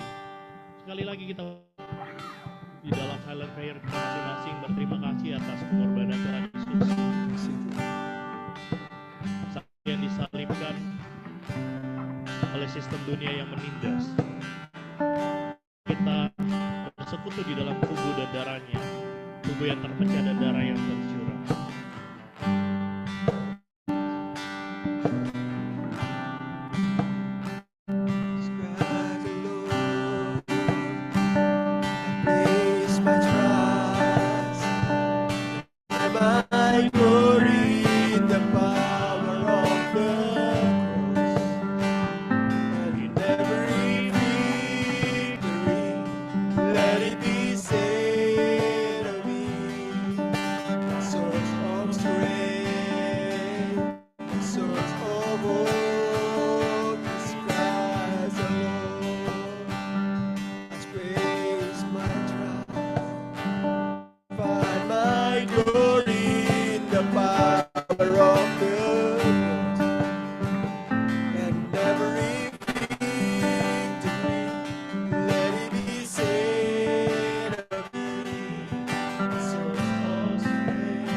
Dan darah Yesus yang boleh kami terima sekali lagi mengajarkan untuk kami bersatu dengan Tuhan Yesus. Ampuni kami jikalau kami menyebut nama Tuhan, namun di dalam laku hidup, dalam spiritualitas kami, di dalam setiap kami lakukan, kami berjalan jauh daripada Tuhan. Yesus hanya menjadi percakapan, namun Yesus tidak menjadi teman seperjalanan. Biar kiranya tubuh dan darah Yesus mengingatkan kami kembali untuk bersatu dengan Yesus. Sehingga visi Tuhan Yesus, apa yang Yesus lakukan, apa yang Yesus tuju, apa yang Yesus mau kami lakukan juga kami senantiasa lakukan bersama. Karena itu ya Tuhan, biar kiranya tubuh dan darah Yesus tidak berhenti, namun terus menjadi hidup kami. Kehidupan yang memberi hidup kepada Tuhan Yesus terlebih dahulu, memberi tubuh dan darahnya untuk kami semua. Pada kesempatan ini ya Tuhan, kami juga mau berdoa. Kami mau berdoa syafaat bersama. Kami berdoa untuk jemaat kami, untuk pertumbuhan komunitas kecil kami. Namun kami tahu kami punya Allah yang besar yang rela menurunkan dirinya berjalan bersama menjadi manusia. Karena itu ya Tuhan, biar kiranya kami menjadi gereja yang hidup, yang bukan hanya bertemu setiap hari Minggu, namun menjadi gereja di mana kami boleh menunggal kehidupan kami satu di dalam kehidupan kami sehari-hari. Hingga setiap jemaat kami, setiap gereja kami boleh bertumbuh di dalam Engkau, di dalam segala tujuan-Mu ya Tuhan.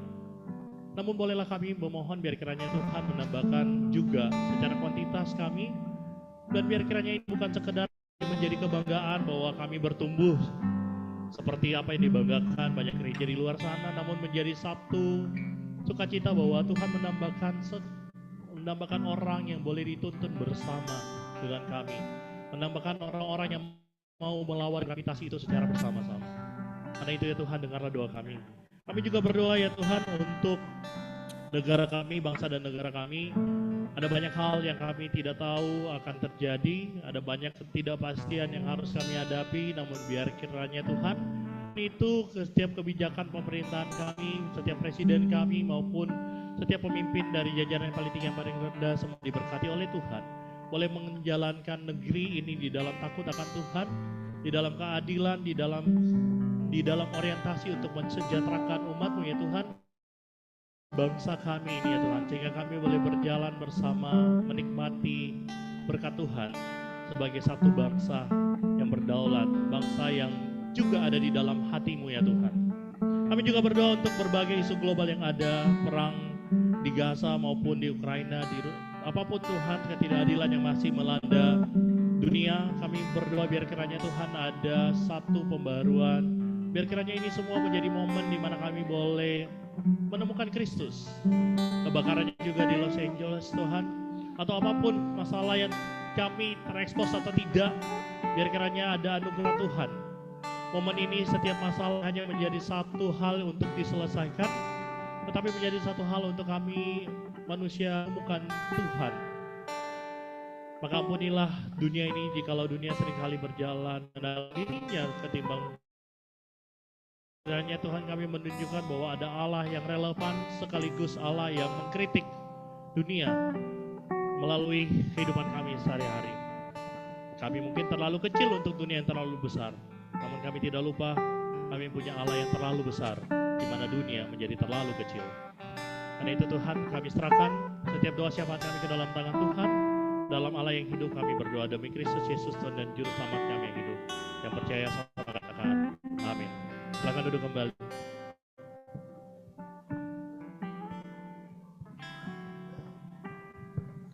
Baik, terima kasih Pastor Pinky buat khotbah yang menegangkan. Baik Bapak Ibu Saudara, boleh langsung aja ditayangkan yang bagian terpenting adalah kode dari bank. Sebelum kita, teman-teman semua, sebelum kita memberi, oke, sudah masuk lagi di kita masuk di dalam banyak-banyak ajakan ataupun jargon-jargon baru, persembahan awal tahun, persembahan sulung, jangan lupa dipersembahkan pada gereja, ya, penuaian yang berlipat kali ganda. Bahkan yang terbaru adalah senjata akselerasi cinta dan juga berkat-berkat internasional. Ya, semua ini jargon-jargon yang dibalut yang terdengar rohani, tetapi apakah kita benar-benar kami semuanya itu, saya juga tidak tahu. Jargon seperti kayak penuaian berkat atau persembahan sulung seringkali menanamkan pola pikir buat kita bahwa kita memberi maka Tuhan akan memberikan lebih banyak. Seperti itu ya kebanyakan. Tapi kita percaya RLC tidak seperti itu, ya. Seolah-olah kayaknya kita bisa membeli berkat Tuhan melalui persembahan di awal tahun ini, ya. Kita lupa kadang-kadang Allah, bukan kadang-kadang Allah tidak membutuhkan persembahan kita untuk memberkati kita. Dia adalah yang punya semuanya, Allah yang punya semuanya dan berkasih. Pemazmur mengatakan karena punya kula bintang, hutan, beribu-ribu hewan di gunung. Jika aku lapar, aku tidak harus katakan kepadamu sebab punya kula dunia dan segala isinya.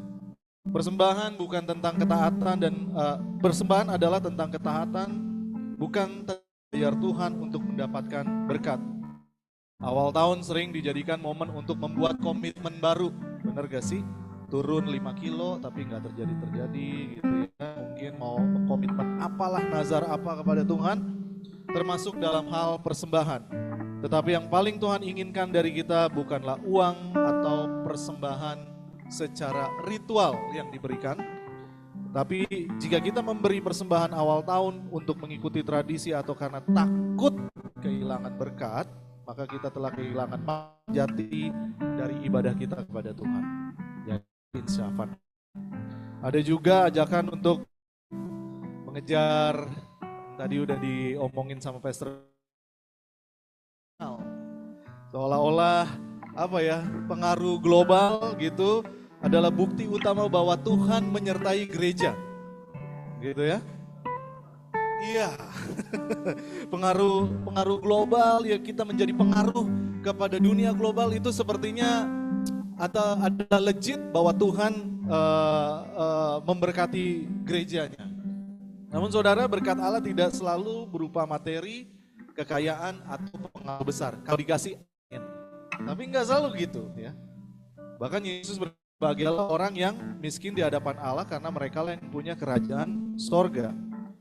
Paulus juga mengajarkan bahwa berkat sejati adalah memiliki damai sejahtera dan kesadaran bahwa kasih karunia Tuhan itu cukup bagi kita, bahkan dalam penderitaan. Gereja harus berhati-hati, tidak terjebak dalam visi yang hanya mengejar pencapaian dunia. Tadi Pastor Vinky udah bahas soal ini. Bahkan mungkin kalau Tuhan memang nggak izinkan kita menjadi lebih besar, gitu. Mungkin memang bukan itu tujuan utama. Gitu ya. Berkat Allah seringkali datang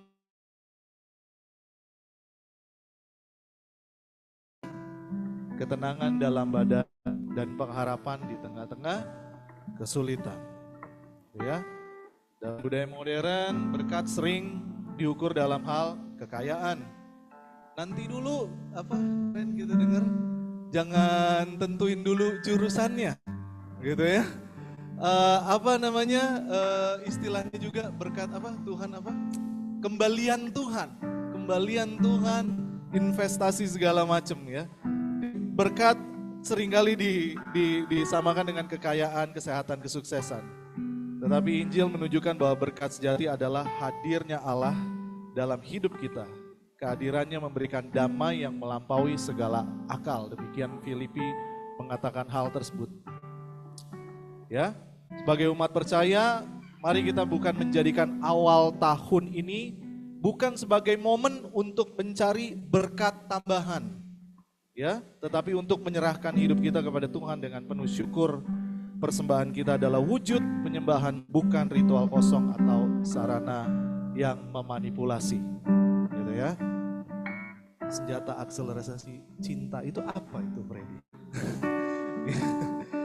Tahun ini marilah kita fokus kepada hidup yang berkenan kepada Tuhan, menjadi berkat bagi sesama, mempercayakan setiap langkah kita kepadanya. Tuhan tidak hanya memberkati kita dengan apa yang kita inginkan, dengan apa yang benar-benar kita butuhkan untuk mendekat kepadanya.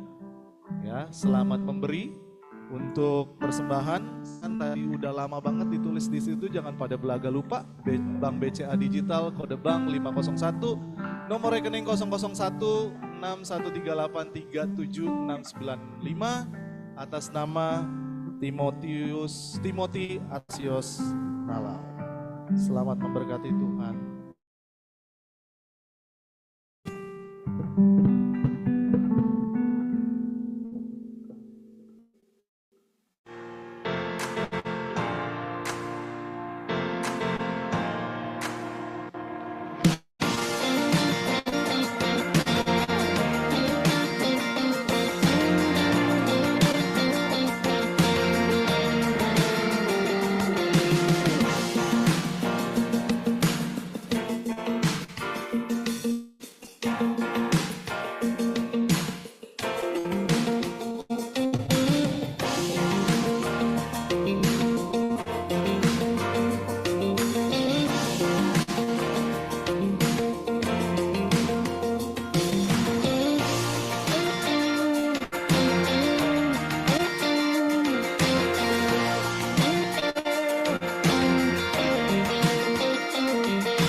Oke, kita sampai pada ujung ibadah kita pada pagi siang hari ini.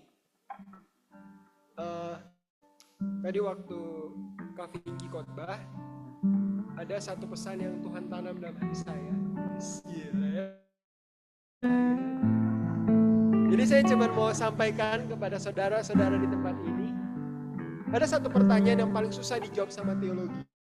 Kemana Tuhan ketika saya sedang dalam bencana? Namun Yohanes 9 ayat 40 memberikan kita jawaban. Saat aku diusir dari bait suci, Yesus yang pertama kali datang menjumpai aku. Jadi teman-teman sekalian, waktu kita dalam bencana, dalam kesulitan, kesukaran, ternyata jawabannya cuma satu. Yesus sudah ada di sana. Bahkan sebelum kita sampai pada titik itu, Dia di sana untuk menemani kita. Dari awal sampai akhir, dari Alfa sampai Omega, Allah menyertai kita. Dan nggak ada satu alasan lagi hari ini yang bikin kita semua bisa sampai titik ini dan akan sampai di Desember nanti. Kita semua pasti sampai di Desember nanti, semua karena cinta Tuhan. Izin ya, lagu terakhir saya rubah ya. Kita berdiri semua yuk. Semua karena cinta, semua karena cinta, mampu diriku dapat berdiri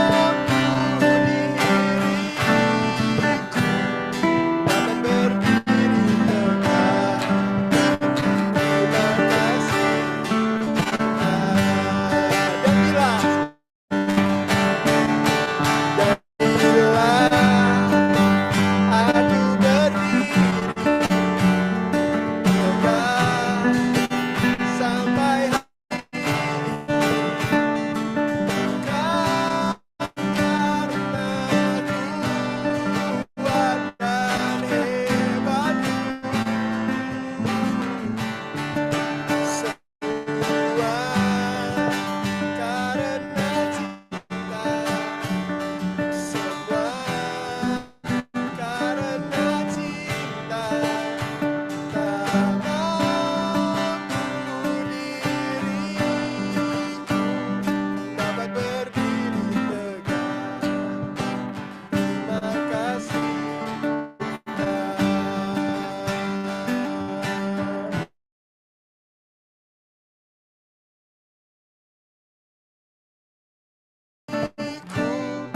dapat berdiri tegak. Terima kasih.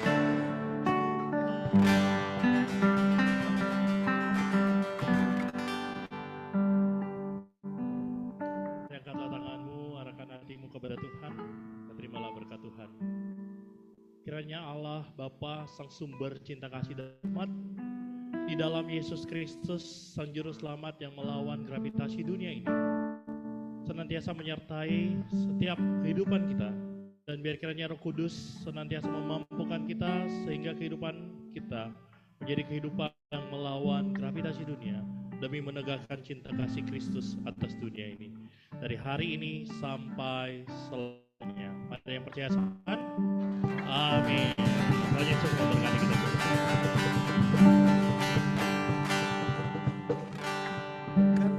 Selamat hari Minggu. Bukan lautan